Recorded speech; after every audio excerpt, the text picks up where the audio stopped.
One of the major issues waiting for Congress once it returns to Washington, D.C. is energy policy. The House of Representatives passed the American Clean Energy and Security Act before the break, sending it to the Senate.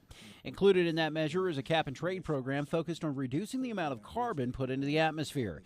That's where meteorologists would be enlisted to help. The role the meteorologists would play was really to monitor how much carbon dioxide there goes into the atmosphere, which is a big part of the input data needed to make a cap-and-trade system work. Because of the potential role that meteorologists could play in a cap-and-trade system, the American Meteorological Society asked Congressman Tom Cole to speak at its annual summer meeting to give an inside look at the energy reform measure.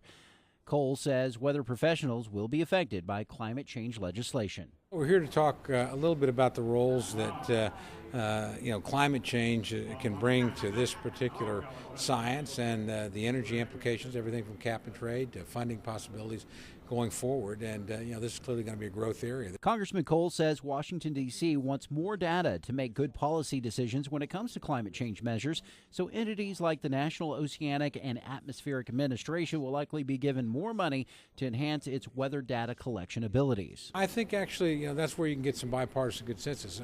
Right now there is at least a consensus that there's a lot we don't know that we need to know before we commit billions and in some cases trillions. While the legislation is now in the hands of the U.S. Senate, Cole doesn't believe that a cap-and-trade program will likely survive.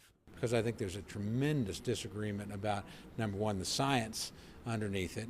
Even people that accept global warming wonder whether or not cap and trade as a mechanism can affect that. And are there other things that we ought to be doing? Cole believes those other things could be nuclear energy, increased use of natural gas, and finding ways through technology to make alternative fuels cheaper for the public. From Norman, Jason Doyle, the Oklahoma News Report.